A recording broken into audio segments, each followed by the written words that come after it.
இந்த கால வேளையில் கூட பரிசுத்த ஆவியானவர் நம்மை ஆராதிக்க, அவரை துதிக்க நம்மை வைத்திருக்கிறார். ஆமென். சிலுவையை குறித்ததான செய்தியை நம்ம அநேக செய்திகளை கேட்டுக்கொண்டிருக்கோம். ஏனென்றால் சிலுவை என்பது மிக முக்கியமான ஒன்று. சிலுவையினாலே அநேக பாவங்கள் நிவர்த்தியானது. ஏன் சிலுவையினாலே என்று சொல்கிறோம் என்றால், சிலுவையில் அவர் தூக்கப்படும் போது பாவங்கள் சாபங்கள் எல்லாம் நீக்கப்பட்டதாக நம்ம கலாத்தியர் புத்தகத்தில் வாசிக்கிறோம். ஆமேன். இந்த காலத்தை நாம் பயன்படுத்தி கொள்வதற்காக வந்திருக்கிறோம். ஆமேன். எனவே இயேசு கிறிஸ்து சிலுவையில் அறையப்பட்ட அந்த நாட்களிலே, அவர் அந்த மலையிலே, கொல்கதா என்றதான மலையிலே இயேசு கிறிஸ்து சிலுவையில் அறைந்திருக்கும் போது இரண்டு குற்றவாளிகள், கள்ளர்கள், ஒரு புறத்தில் ஒருவனும் இன்னொரு புறத்தில் மற்றொருவனும் இருக்கிறதையும் நீங்கள் பார்ப்பீர்கள். அங்கே நடக்கிற சம்பவத்தை தான் நாம் பார்க்க போகிறோம். அதிலே ஒரு குற்றவாளி குறித்து தான் நாம் இந்த நாட்களை கற்றுக்கொள்ள இருக்கிறோம். ஆமேன். குற்றவாளிகள் இரண்டு குற்றவாளிகளை பற்றி தான சில காரியங்களை நாம் பார்க்க இருக்கிறோம். ஆமேன். இப்போ இதிலிருந்து என்ன செய்தியை நாம் பார்க்க போகிறோம், இதிலிருந்து கர்த்தரை எப்படி நம்ம ஆராதிக்க போகிறோம், அதிலிருந்து என்ன காரியங்களை சிலுவை தியானத்தை குறித்து கற்றுக்கொள்ள போகிறோம் என்பதையும் நாம் கவனிக்க இருக்கிறோம். லூக்கா 23ஆம் அதிகாரம் 39வது வசனத்திலிருந்து 41வது வசனம் வரை நாம் கவனிக்கும் போது, இந்த வேத பகுதியை நம்ம எல்லாம் சேர்ந்து வாசிக்கலாம். ஸ்க்ரீனில் பார்த்து நீங்கள் எல்லாம் சேர்ந்து வாசிங்க. லூக்கா 23ஆம் அதிகாரம் 39ஆம் வசனம் எல்லாம் சேர்ந்து வாசிக்கலாம். அன்றியும் சிலுவையில் அறையப்பட்டிருந்த குற்றவாளிகளில் ஒருவன், நீ கிறிஸ்துவானால் உன்னையும் எங்களையும் இரட்சித்துக்கொள் என்று அவரை இகழ்ந்தான். 40ஆம் வசனம். மற்றவன் அவனை நோக்கி, நீ இந்த ஆக்கினைக்குட்பட்டவனாயிருந்தும் தேவனுக்கு பயப்படுகிறதில்லையா? 41. நாமோ நியாயப்படி தண்டிக்கப்படுகிறோம், நாம் நடப்பித்தவைகளுக்கு தக்க பலனை அடைகிறோம், இவரோ தகாததொன்றையும் நடப்பிக்கவில்லையே என்று அவனை கடிந்து கொண்டு. 42ஆம் வசனம். இயேசு அவனை நோக்கி, ஆண்டவரே, நீர் உம்முடைய ராஜ்யத்தில் வரும்போது அடியேனை நினைத்தருளும் என்றான். அதாவது அந்த நபர் அவரை நோக்கி, அந்த கடவுளை நோக்கி சொல்கிறான், ஆண்டவரே, நீர் உம்முடைய ராஜ்யத்தில் வரும்போது அடியேனை நினைத்தருளும். 43ஆம் வசனத்தில் வாசிக்கிறோம். இயேசு அவனை நோக்கி, இன்றைக்கு நீ என்னுடனே கூட பரதேசில் இருப்பாய் என்று மெய்யாகவே உங்களுக்கு சொல்லுகிறேன் என்றார். ஹல்லேலூயா. இதை நம்ம பார்த்த மாத்திரத்தில் இரண்டு கள்ளர்கள் இருக்கிறதாகவும், ஒரு கள்ளன் இயேசுவை இகழ்ந்ததாகவும், இன்னொரு கள்ளன் இகழ்ந்தவனை என்ன செய்ய கடிந்து கொண்டு இயேசு என்ற தெய்வ தண்டையிலே அவன் விண்ணப்பம் செய்கிறதை தான் நாம் இங்கே பார்த்து கொண்டிருந்தோம். ஆமேன். இந்த சம்பவத்தில் நம்ம இந்த வசன ரெஃபரன்ஸில் இதை தான் நாம் பார்த்து கொண்டிருந்தோம். அங்கே இது சாதாரணமாக நடந்ததாக ஒன்று இல்லை. அதாவது ஏதோ ஒரு ரெண்டு கள்ளர்கள் ஆயத்தமாக இருந்தாங்க. இயேசு கிறிஸ்து சிலுவையில் அறையும் போதும் இரண்டு கள்ளர்களையும் எடுத்து அந்த நாட்கள் ஆயத்தமாக இருந்தவர்களை சிலுவையில் அறைந்தார்கள் என்றதான ஒரு சம்பவம் அல்ல. இது ஆல்ரெடி என்ன செய்யப்பட்டதுன்னா, ஒரு தீர்க்கதரிசன வசனம் கொடுக்கப்பட்டிருந்தது. அந்த தீர்க்கதரிசன வசனம் நிறைவேறுவதற்காக தான் இரண்டு கள்ளர்கள் மத்தியிலே இயேசு கிறிஸ்து சிலுவையில் அறையப்பட்டிருந்தார். ஏசாயா 53ஆம் அதிகாரம் 12வது வசனத்தில் வாசிக்கும் போது நம்ம எல்லாம் சேர்ந்து வாசிக்கலாம். 53:12 ஏசாயால, அவர் தம்முடைய ஆத்துமாவை மரணத்தில் ஊன்றி அக்கிரமக்காரரில் ஒருவராக எண்ணப்பட்டு. ஆமென்.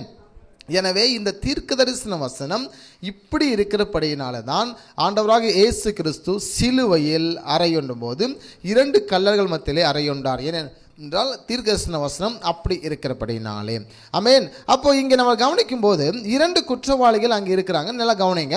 இரண்டு குற்றவாளிகள் அங்கே இருக்கிறாங்க. சிலுவையில் இயேசு கிறிஸ்துவின் அறையப்பட்டிருந்தார்கள். ஒரு குற்றவாளி இயேசுவுக்கு எதிராக பேசுகிறான். வேறொரு குற்றவாளி அவன் பேசாமல் இருக்கும்படி அவனை தடுத்தான், கடிந்து கொண்டான். பின்னும் சொல்றாரு, நாம் தேவனுக்கு பயப்பட வேண்டும் என்று சொல்லுகிறார். முதல் குற்றவாளியை பார்த்து ரெண்டாவது குற்றவாளி சொல்கிறான், நாம் தேவனுக்கு பயப்பட வேண்டும். அப்படின்னா என்ன அர்த்தம்? நான் பயந்திருக்கிறபடினாலே நீயும் பயப்பட வேண்டும் என்று அவர் சொல்லுகிறார். ரெண்டாவதாக இந்த வசனத்தில் என்ன புரிகிறது என்றால், சிலுவையில் அறைந்திருக்கிறவர் குற்றவாளி அல்ல, அவர் தேவன் என்பதை இரண்டாவது குற்றவாளி வெளிப்படுத்துகிறார். ஆமென். இரண்டாவது தேவன். எனவே இவருக்கு நாம் பயந்திருக்க வேண்டும் என்றதான ஒரு வார்த்தையை அந்த குற்றவாளி அங்கே சொல்லுகிறார். மனிதராகிய நாம் எல்லோரும் சீக்கிரத்தில் இறந்து விடுவோம் என்று சொல்லுகிறார். அப்படின்றால் என்ன அர்த்தம்?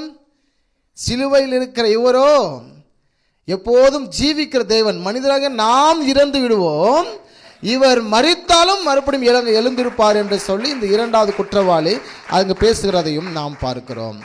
அடுத்தபடியாக நீயும் நானும் குற்றவாளி என்று தன் பாவத்தை முழுவதுமாக ஒத்துக்கொள்கிறான். பாவத்தை மறைக்கிறவன் வாழ்வடைய மாட்டான், அறிக்கையிட்டு விட்டு விடுகிறவன் இரக்கம் பெறும். கொஞ்ச நேரத்திற்குள்ளாக இந்த 2 குற்றவாளியும் சாக போகிறாங்க. சிலுவை அறைந்திருந்த இயேசுவும் சாக போகிறார். சிலுவை அறைந்திருந்த இயேசுவை அநேக இகழ்ந்தார்கள், துப்பினார்கள், கடிந்து கொண்டார்கள், கெட்ட வார்த்தையெல்லாம் பேசினாங்க. இது எல்லாமே இந்த கள்ளர்களும் பார்த்து கொண்டே இருந்தார்கள். ஒரு கள்ளன் இதை பார்த்தவன் இகழ்ந்தான்.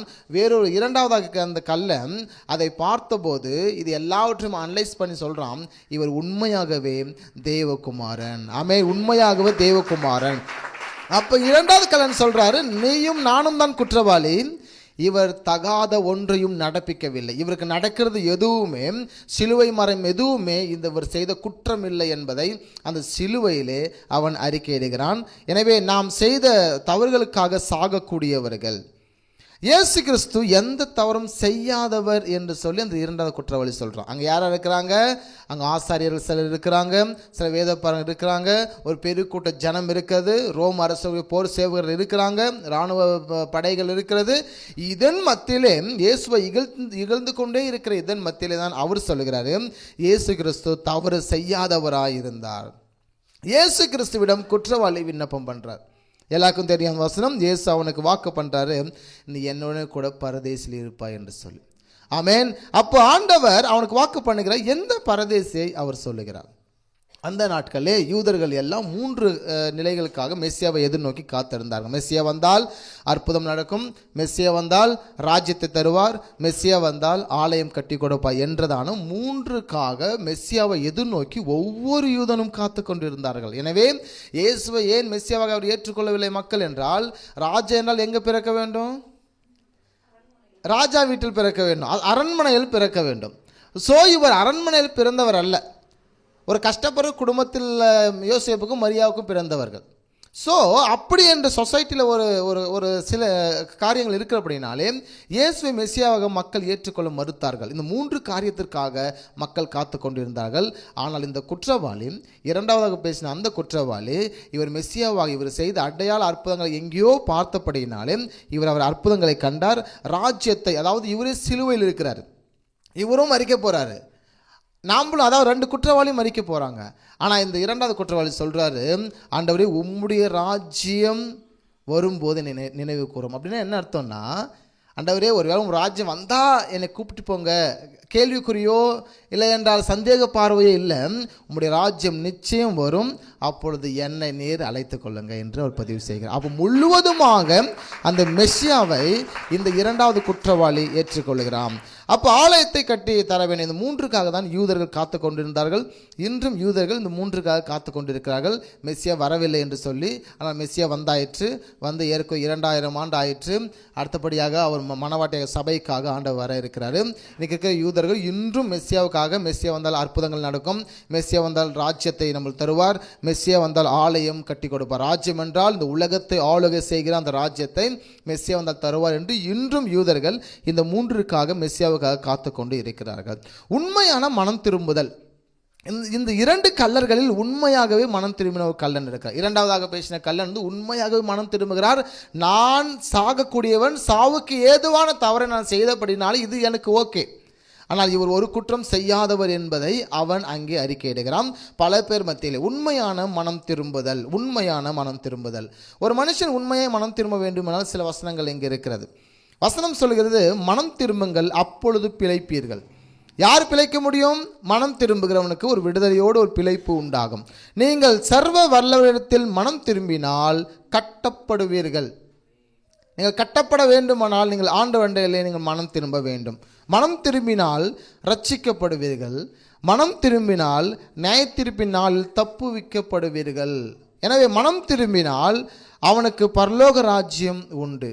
இந்த கள்ளன் மனம் திரும்பியபடினாலே அவன் பிழைத்துக் கொள்கிறான், தன் ஆத்துமாவிலே மனம் திரும்பினபடினாலே அவன் கட்டப்படுகிறான். எதிலே கட்டப்படுகிறான் என்று நம்ம பார்க்க போகிறோம். அப்புறம் மனம் திரும்பியதினாலே அவன் ரட்சிக்கப்படுகிறான். உலகத்திற்கு பாவியாக இருந்தாலும், எசேக்கியேல் புத்தகத்தில் 33ஆம் அதிகாரத்தில் ஒரு வசனம் இப்படி சொல்கிறது, துன்மார்க்கமாக இருக்கிற ஒருவன் நீதி செய்தால் அவன் துன்மார்க்கத்து நிமித்தம் தண்டிக்கப்படாமல் அவன் செய்த நீதி நிமித்தம் அவன் தப்புவிக்கப்படுவான். நான் பேசுறது உங்களுக்கு புரியல? புரிஞ்சுச்சுங்களா? துன்மார்க்கமாக வாழ்கிற ஒருவன் மனம் திரும்பினால், அவன் துன்மார்க்கம் செய்த நிமித்தம் தண்டிக்கப்படாமல் மனம் திரும்பினபடினாலே அவன் தப்புவிக்கப்படுவான். ஆமென். அப்போ இந்த இடத்துல நடந்தது என்ன? துன்மார்க்கமான ஒருவன், மரண தண்டனைக்கு உட்பட்ட ஒருவன், அந்த பாவத்தை செய்த ஒருவன், ஆனால் அவன் இப்போ மனம் திரும்பின போது அவன் செய்த துன்மார்க்க நிமித்தம் தண்டிக்கப்படாமல் அவன் செய்கிற இப்போ நீதி நிமித்தம், மனம் திரும்புதல் நிமித்தம், அறிக்கையிட்ட நிமித்தம், இயேசு வெளிப்படுத்திய நிமித்தம் அவன் தப்புவிக்கப்பட்டான். ஆமென். ரட்சிக்கப்பட்டான். நியாய தீர்ப்பு நாளிலே அவன் தப்புவிக்கப்பட்டான். மனம் திரும்பினால் அவனுக்கு பரலோக ராஜ்யம் உண்டு. இயேசு சொல்கிற அவனை பார்த்து, நீ இன்று என்னோட கூட பரதேசியில் இருப்பாய். மனம் திரும்பினால் உன் பாவங்கள் மன்னிக்கப்படும். ஹல்லேலூயா. மனம் திரும்புகிறவனுக்கு தான் பாவ மன்னிப்பு நிச்சயம். எல்லாருக்கும் பாவ மன்னிப்பு நிச்சயத்தை அவர் வெளிப்படுத்துகிறதில்லை. இயேசுவை உண்மையாகவே ஏற்றுக்கொள்ள வேண்டும். அதான் அழகான ஒரு வசனம், பாவத்தை அறிக்கையிட்டு விட்டு விடுகிறவன் இரக்கத்தை பெற்றுக்கொள்வான். அப்போ பாவத்தை அறிக்கையிட வேண்டும், விட்டு விட வேண்டும், மனம் திரும்புதல், உண்மையான மனம் திரும்புதல் இருக்க வேண்டும். அந்த உண்மையான மனம் திரும்புதல் தான் ஒரு மனிதன் மன்னிக்கப்படுகிறான். மனம் திரும்பினால் அது தேவனுக்கு பிரியம், யெகோவா தேவனுக்கு ரொம்ப பிரியமான ஒன்று. மனம் திரும்பி யெகோவாவை நம்பி இருக்கிறவனுக்கு பூரண சமாதானம் உண்டாகும். வராமல் சொல்லுவோமா? எந்த தெய்வத்தை அதாவது நம்ம ஆண்டவரை நீங்கள் சொந்த ரட்சகராக கொண்டிருக்கீங்க, நீங்கள் மனம் திரும்பி ஒவ்வொரு சின்ன சின்ன பாவத்திலிருந்து அப்படியே விடுதலையாகி வசனத்தை படிக்கும்போது உள்ள வர வர வர உண்மையாகவே உங்கள் வாழ்க்கையில் பூரண சமாதானம் உண்டாகும். ஆபத்தில் யெகோவா உனக்கு கூப்பிடும்போது உனக்கு செவி கொடுப்பார். இவன் ஆபத்தில் இருக்கிறான், இவனே மறிக்க போகிறான். அதே சமயத்தில் இயேசும் சிலுவையில் அறிந்திருக்கிறார், அவரும் மறிக்க போகிறார். ஆனால் இவன் சொல்கிறான், ஆண்டவர் ராஜ்யம் வரும்போது என்னை நினைவுக்கிறோம். அப்படின்னா என்னென்னா, இவன் நினைக்கிறான் என் மரணத்துக்கு பிற்பாடு ஒரு வாழ்க்கை இருக்கிறது. ஆமென். மனம் திரும்புகிறவனுக்கு ஒரு வாழ்க்கை இருக்கிறது. நீதியாய் வாழ்கிறவனுக்கு ஒரு வாழ்க்கை இருக்கிறது. வசனத்தோடு ஒத்து இருக்கிறவனுக்கு வாழ்க்கை இருக்கிறது. எனவே பவுல் சொல்லுகிறார், இக்காலத்து பாடுகள் எல்லாம் வருகிற மகிமைக்கு ஈடாகுமோ? இந்த காலத்தில் நீங்கள் படுற பாடுகள், வேதனைகள், அசிங்கங்கள், அவமானங்கள், துக்கங்கள், துயரங்கள், இது எதுவுமே வருகிற மகிமைக்கு ஈடாகாது. கிறிஸ்துவுக்காக அவரை கொண்டு அவரால் இழந்து போவீர்களானால், அவரை கொண்டு அவரால் வெட்கப்படுவீர்களானால், அவரை கொண்டு அவரால் உங்கள் தலைகள் நிமிர்ந்திருக்கும். ஆமென். எனவே இயேசுவுக்காக இழப்பீர்களானால் அவரை கொண்டு அவரால் மறுபடியும் அதை பெற்றுக்கொள்வீர்கள். உண்மையாக மனம் திரும்புகிறவன் என்னோடு கூட இருப்பான். அப்போ இந்த கல்லன் உண்மையாகவே கிறிஸ்துவுக்கு முன்பதாக மனம் திரும்பினவனாக இருந்தான். ஆமென். ரெண்டாவதாக தேவனுக்கு பயப்படுகிறவனாக இருந்தான். ஹல்லேலூயா. இந்த பாவம் செய்தவன் மரணத்துக்கு ஏதுவான பாவம் செய்திருக்கிறான். பட் என்ன பாவம் செய்தான்னு தெரியல. ஸோ இவன் உண்மையாகவே தேவனுக்கு பயந்தவனாக இருக்கிறான். ஒரு கல்லனை பார்த்து சொல்கிறான், ஃபஸ்ட்டு பேசின கல்லனை பார்த்து, நீ கடவுளுக்கு பயப்படுறது இல்லையா? அப்படின்னா என்ன அர்த்தம்? அப்படின்னா நான் பயப்படுறேன்னு அர்த்தம். ஆமென். ஒருத்தனை பார்த்து நம்ம சொல்கிறோம், ஏன் பண்ணி சபைக்கு வர்றது இல்லையா? ஏன்னா நான் சபைக்கு போயிட்டுருக்கேன். சபைக்கு போயிட்டுருக்கோம் தான் என்ன செஞ்சுட்ருக்கோன்னா, ரோட்டில் யாராவது கிறிஸ்தவனை பார்த்தா, சபைக்கு வராதனை பார்த்தா, சபைக்கு ஏமா வரமாட்டேங்கிறீங்க அப்படிம்போம். ஏன்னா நான் சபைக்கு போயிட்டுருக்கிறேன். ஏன் ஊழியம் பண்ணலையா பாஸ்டர்? ரொம்ப நாள் ஆச்சு நீங்கள் ஊழியத்தில் இருந்து. ஏன்னா நான் ஊழியம் பண்ணிகிட்ருக்கிறேன். எனவே கடவுளுக்கு பயந்திருந்தபடினாலே தான் இவன் இன்னொரு கல்லனை பார்த்து சொல்கிறான், நீ தேவனுக்கு பயப்படுகிறது இல்லையா? ஏன்னா நான் பயந்திருக்கிறேன். எந்த தெய்வத்துக்கு பயந்திருக்கேன்னு சொல்கிறான்னா, இந்த சிலுவையில் அறையப்பட்டிருந்த இந்த தெய்வத்திற்கு நான் பயந்திருக்கிறேன். ஏன்னா இஸ்ரேல் தேசம் என்பது அதாவது நம்ம தமிழக எவ்வளோ நிலப்பரப்பில் 4/1 தான், அவ்வளோதான் அந்த தேசத்தின் எல்லை. அப்போது சின்ன ஒரு நாடு. தமிழ்நாடு 4 நீங்கள் கட் பண்ணிங்கன்னா ஒரு பகுதி தான் இஸ்ரேல். இப்போ இந்த முழுவதுமாக இயேசு கிறிஸ்து இந்த 3 ஆண்டுகள் சுற்றி நிறைய பிரசங்கத்தை செய்யும்போது இந்த குற்றவாளியும் அந்த பிரசங்கத்தை கேட்டிருப்பான், அற்புதத்தை பார்த்துருப்பான், அடையாளங்களை பார்த்துருப்பான். இது எல்லாம் பார்த்துட்டு இருக்கும்போது சிலுவையில் இயேசுவை பார்த்தபோது அவன் உண்மையாகவே மனம் உடைந்து போகிறான். இவர் பாத்திரவன் அல்ல. அதாவது சிலுவையில் இவர் சாக வேண்டிய அப்படிப்பட்ட தவறை ஒன்றும் இவன் நடப்பிக்கவில்லை என்று இவன் எல்லாரும் இருக்கும்போது அந்த வார்த்தையை அறிக்கையிடுகிறான். சிலுவையிலிருந்து மரண பரியந்தம், அதாவது மரண பள்ளத்தாக்கில் நிற்கும்போது கிறிஸ்துவை அவன் வெளிப்படுத்துகிறான். தேவனுக்கு பயப்படுகிறவனாக, பயந்தவனாக இருக்கிறான். எனவே மனிதராக நாம் அந்த தெய்வத்திற்கு பயப்படும் போது அந்த பயம் சுத்தமுள்ளதாக இருக்கிறது. கர்த்தருக்கு பயப்படுகிற பயம் சுத்தமுள்ளதாக இருக்கிறது. யெகோவாவுக்கு பயப்படுகிறவன் எவனோ அவன் கர்த்தரால் தெரிந்து கொள்ளும் வழியை போதிப்பார். நீங்கள் எவ்வளி நடக்க வேண்டும் என்பதை யார் போதிப்பார் என்றால் கர்த்தர் போதிப்பார். நிச்சயமாக அவர் போதிப்பார். ஏற்கனவே யெகோவாவின் வசனத்துக்கு செவி கொடுத்திருக்கிறான். அப்போ நம்ம எல்லோரும் செவி கொடுத்திருக்கிறோம். பயப்படுகிறவனை அந்த யெகோவா தேவன் ஆசீர்வதிப்பார். பயப்படுகிறவர்கள் யெகோவாவை உரிமையாக்கி கொள்வார்களாம். ஆமென். பயம் என்றால் ஏதோ பேய் பிசாசை பார்க்குற அந்த பயம் இல்லை. அவர் எதை பயம் என்று சொல்கிறார் என்றால், அவர் கற்பனைகளை கை கொள்ளுகிறன் எவனோ அவன் அவருக்கு பயந்தவனை போல எண்ணப்படுவான். அவர் கற்பனை கை கொள்ள வேண்டும். ஒரு அப்பா அம்மா சொல்கிறத மகன் தவறாமல் அவன் கைப்பற்றினான், அதை கை கொள்கிறான் அப்படின்னா அப்பா அம்மாவுக்கு பயபக்தியான ஒரு வாழ்க்கை வாழ்கிறான்னு அர்த்தம்.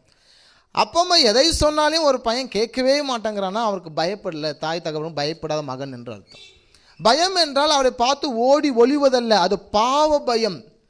ஆதாம் ஏவாளும் அவர்கள் பாவம் செய்தபடினாலே அந்த பயத்தின் நிமித்தம் அவர்களை தண்டித்துருவாரோ என்ற பயத்தின் நிமித்தம் ஓடி ஒளிந்து கொண்டார்கள். அந்த பயத்தை எங்க பேசல. கற்பனைகளை கை கொள்ளுகிற ஒரு வாழ்க்கை, பயம் நிறைந்த ஒரு அன்பு நிறைந்த ஒரு வாழ்க்கை. ஒரு ஆமென் சொல்வோமா? அப்போ கர்த்தர் அண்டையிலே நாம் பயபக்தி என்பது கர்த்தர் அண்டையிலே அவருடைய கற்பனைகளையும் கட்டளைகளையும் கை கொள்ளுகிற வாழ்க்கையாக வாழ வேண்டும். அதை தான் நம்ம வசனம் பதிவு செய்கிறது. ஆறாவதாக, பயப்படுகிறவர்களுக்கு யெகோவா தேவன் வாக்கு தத்தத்தை கொடுக்கிறார். யாரெல்லாம் கர்த்தருக்கு பயந்து பாருங்களாம், பயந்து சபைக்கு வந்திருக்கீங்க, வார்த்தையின்படி சபைக்கு வந்திருக்கீங்க, கட்டளையின்படி சபைக்கு வந்திருக்கீங்க, அவர் சமூகத்தில் எதையாகிலும் கர்த்தரை ஆராதித்து துதித்து கற்றுக்கொள்ள வேண்டும் என்று சபைக்கு வந்திருக்கீங்க. காலத்தை நீங்கள் பிரயோஜனப்படுத்திக் கொள்ள விரும்புகிறீர்கள். எனவே ஆலயத்துக்கு வராதவர்கள் எல்லாம் புத்திசாலிகள் என்று அவர்கள் ஒரு கருதலாம். சில சபையை விட்டுவிடுவது போல நாம் விட்டுவிடாது இருக்கணும்னு சொல்லி வசனம் சொல்லுகிறது. ஆமென். அப்போ எல்லாத்துக்கும் ஆண்டவர் சமூகத்தில் கணக்கு இருக்கிறது, கணக்கு வைக்கப்பட்டிருக்கிறது. மிக முக்கியமாக அந்த யெகோவாவுக்கு பயப்படுகிறவன் ஆயுஷ் நாட்கள் அதிகரிக்கும். இம்மையிலும் அவன் வாழ்ந்திருப்பான், மறுமையிலும் அவன் நித்திய காலமான ஆளுகையிலே அவன் இருப்பான், ராஜரீகம் செய்வான். யெகோவாவுக்கு பயப்படுகிறவன் நீதிமானாய் இருந்து பெலன் அடைவான் என்று நாம் வசனத்திலே வாசிக்கிறோம். அப்போ பயப்படுகிறவனுக்கு திட நம்பிக்கை உண்டு, ஆண்டவருக்கு பயப்படுகிறவனுக்கு திட நம்பிக்கை உண்டு.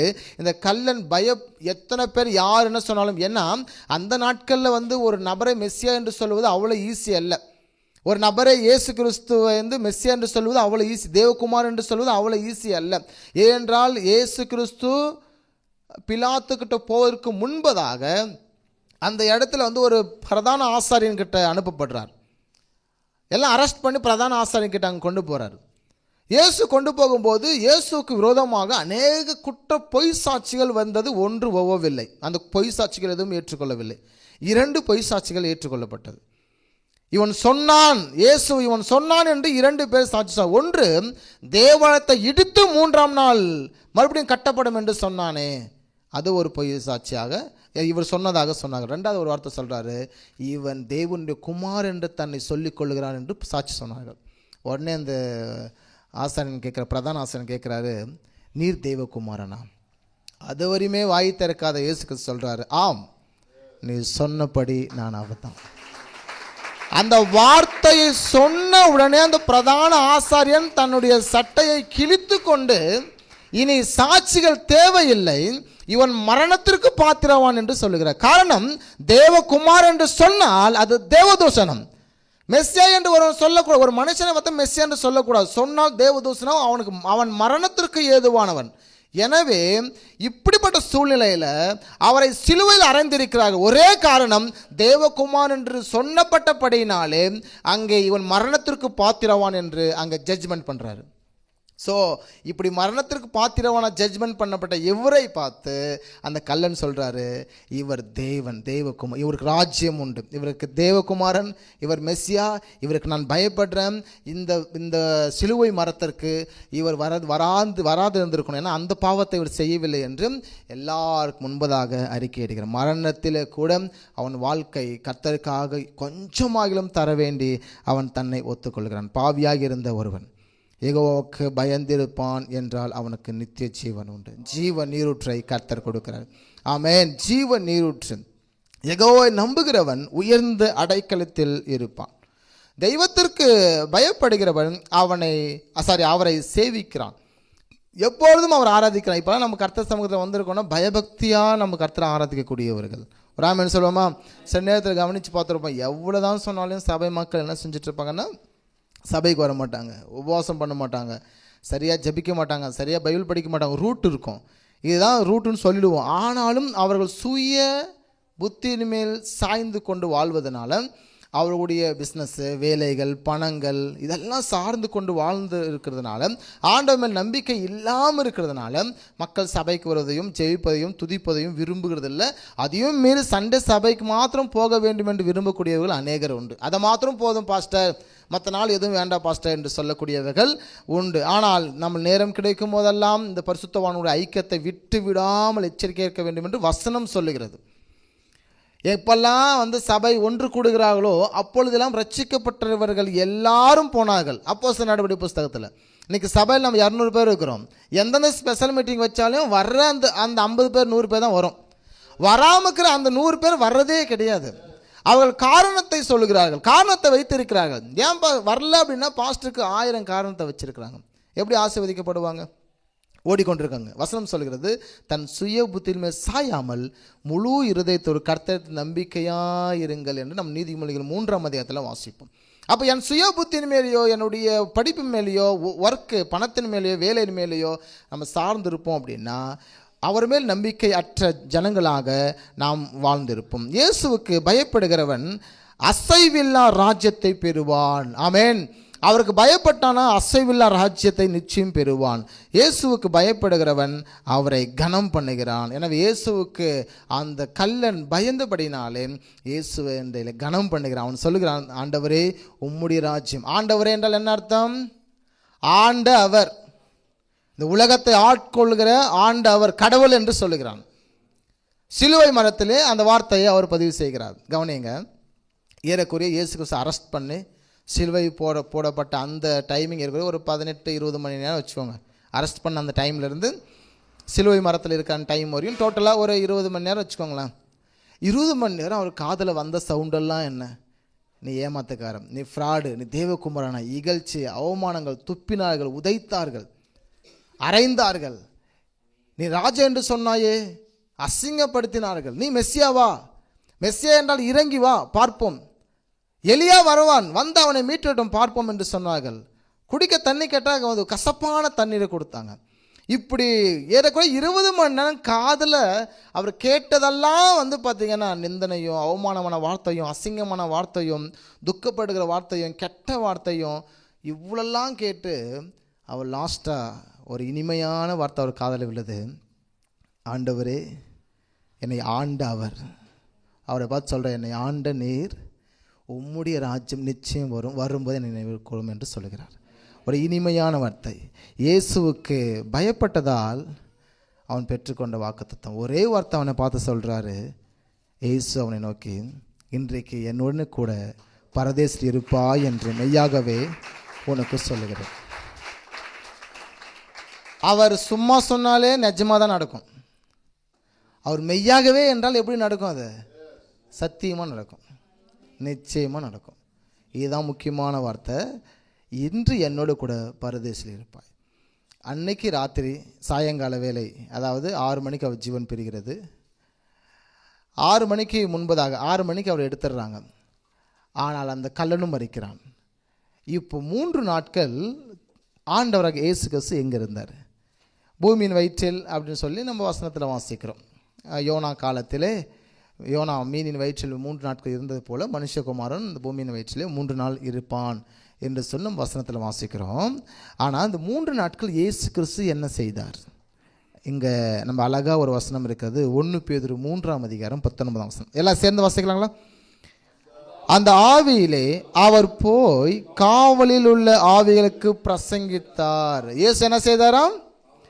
பிரசங்கித்தான். காவலில் இருந்த அந்த ஆவி, எந்த காவலில் இருந்தவர்கள்? 20ஆம் வசனத்தில் வாசிங்க. அந்த ஆவிகள் பூர்வத்திலே நோவாம் பேழையை ஆயத்த பண்ணும் நாட்களிலே தேவன் நீடிய பொறுமையோடு காத்திருந்த போது கீழ்ப்படியாமல் போனவைகள் என்று சொல்லுகிறார். இவர்கள் எல்லாரும் பாதாளத்தில் இருக்கிறார்கள். அங்கே போய் இயேசு கிறிஸ்து 3 நாட்கள் என்ன செய்யறன்னா பிரசங்கிக்கிறார். இயேசுவின் ரட்சிப்பை கொடுத்து 3 நாட்கள் பிரசங்கிக்கிறார். கவனிங்க, போ இந்த பிரசங்கத்திற்கு இயேசு கிறிஸ்து அந்த கட்டில் இருந்த நோவாங்காலத்தில் இருந்த அந்த மக்களுக்கு பிரசங்கிக்கும் போது கூட யார் இருக்கா?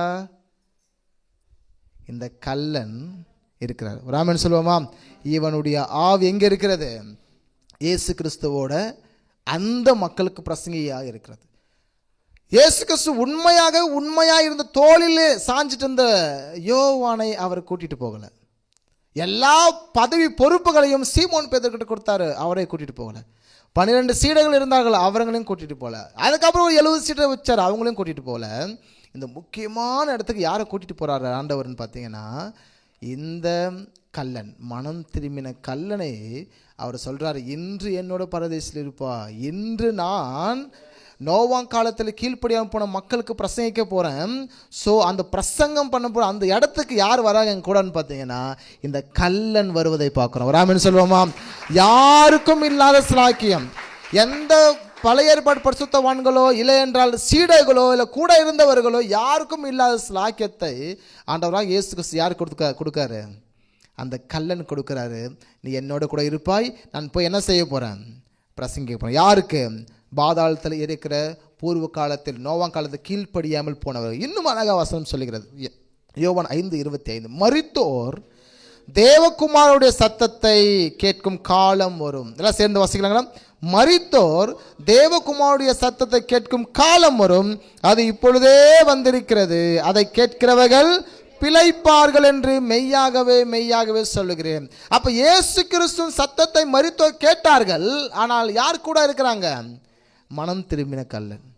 அந்த கல்லனும் அவரோடு கூட இருந்து அவருடைய சுவிசேஷத்தை அங்கே பிரசங்கித்திருக்கிறார். 5:28 வாசிக்கும் போது, யோவான் 5:28, இதை குறித்து நீங்கள் ஆச்சரியப்பட வேண்டாம், ஏனென்றால் பிரேத குழிகள் உள்ள அனைவரும் அவருடைய சத்தத்தை கேட்கும் காலம் வரும்.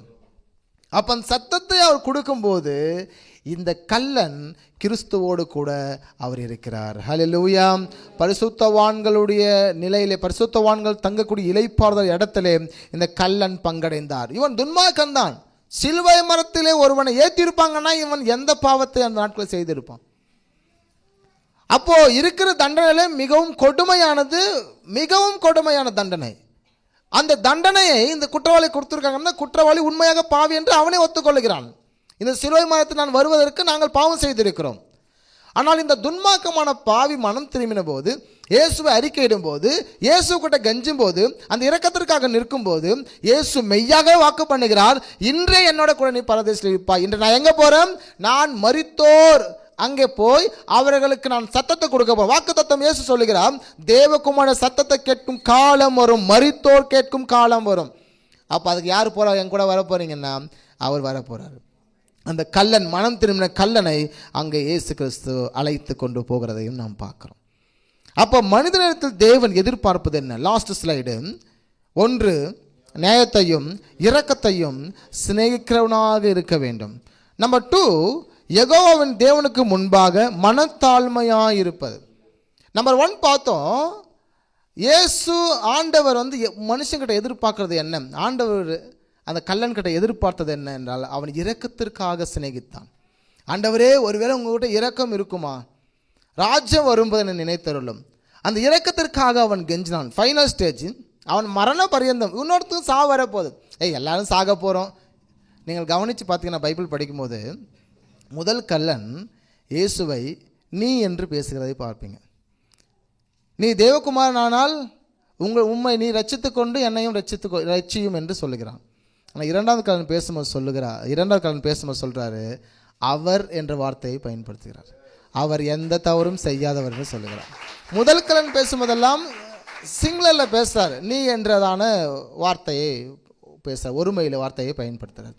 ஆனால் இரண்டாவது கல்லன் பயன்படுத்தும் போது மதிப்போட வார்த்தை கலந்த ஒரு வார்த்தையை பயன்படுத்துகிறார். அப்போ இரக்கத்திற்காக நாம் கர்த்தர் சமூகத்தில் இருக்க வேண்டும். ஹல்லேலூயா. நீங்கள் எவ்வளோ பெரிய பாவியாக இருந்தாலும் உங்கள் பாவத்தை மன்னிக்கிற அதிகாரம் இயேசுவுக்கு உண்டு. ஆமேன். ஆனால் மனம் திரும்பின பிற்பாடு பாவியாக மாறக்கூடாது. ஏனென்றால் மறுபடியுமாக செலுத்தத்தக்க வேறொரு பலி இல்லை.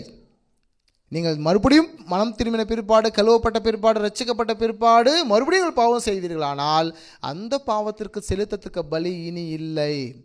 ஒரே முறை பலியாகப்பட்டது. அந்த பலி பாவியை சுத்திகரிக்கிறது. அந்த பலி பாவியை சுத்திகரித்து நீதிமான ஆக்கின பிற்பாடு அவர்கள் பாவம் செய்யக்கூடாது. ஒரு முறை தேவன அன்பை ருசித்தவர்கள், ஒரு முறை பரம ஈவை ருசித்தவர்கள் பின்னிட்டு போனால் மறுபடியும் ஜெனிப்பிக்கிறது கூடாத காரியம். இன்றைக்கி சபையை விட்டு எத்தனை பேர் பின்னாடி போயிட்டாங்க, ஆனால் உள்ளே வருவதற்கு வெட்கப்படுறாங்க. நம்மளை பார்க்குறாங்க, பாஸ்டர் வரலான்னு தான் இருக்கேன் பாஸ்டர், கொஞ்சம் சூழ்நிலை, அடுத்த வாரம் வந்துடுறோம் பாஸ்டர், அடுத்த மாதம் வந்துடுறோம் பாஸ்டர், அடுத்த வருஷம் வந்துடுறோம் பாஸ்டர், ஜனவரிலேருந்து வந்துடுறோம் பாஸ்டர். எத்தனை ஜனங்கள் சபை விட்டு போனவர்கள் இதை பேசுகிறார்கள். ஏன்னா அவங்க வருவதற்கு முகம் இல்லை.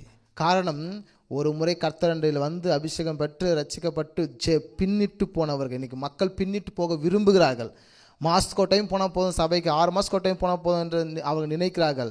காலம் குறுகிய இருக்கிறபடினால் நாட்கள் நீங்கள் பிரயோஜனப்படுத்திக் கொள்ளுங்கள், உங்களுக்கு கிடைக்கிற வாய்ப்பை பயன்படுத்துங்கள். ரெண்டாவதாக, அந்த யெகோவாவின் தேவனுக்கு முன்பாக மனத்தாழ்மையுமாய் இருப்பது. கடவுளுக்கு முன்பதாக அவர் ரொம்ப தாழ்மையாக இருந்தார். மூன்றாவதாக, வசனத்தை கை கொள்வது.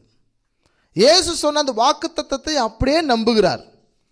அவர் சொல்லுங்க, என்னோட கூட இன்று நீ பரதேசில் இருப்பாய், உடனே அதை ஒத்துக்கொள்கிறார். லாஸ்ட் ஒன், ஆவியிலே அவன் நொறுங்குண்டவனை நோக்கி பார்க்கிறார். ஆவியில நொறுங்குண்டவனை கர்த்தர் நோக்கி பார்க்கிறார். எனவே இப்படிப்பட்ட ஜனங்களை தான் கர்த்தர் என்ன செய்கிறார், நேசிக்கிறாரு, தேடுகிறார். இப்படிப்பட்ட ஜனங்களாக நாம் இருக்க வேண்டும். ஆமேன். அப்போ இரண்டாவது கல்லன் கர்த்தர் சமூகத்தில் ஆசீர்வாத நபராக இருந்தார். ஆமேன். அப்போ பாவியாய் இருக்கிற ஒருவன் நீதிமானாய் வாழ வேண்டும், இயேசு என்ற தெய்வத்தை சுமந்து கொண்டு வாழ வேண்டும். ஆமேன். எனவே இந்த காலத்தை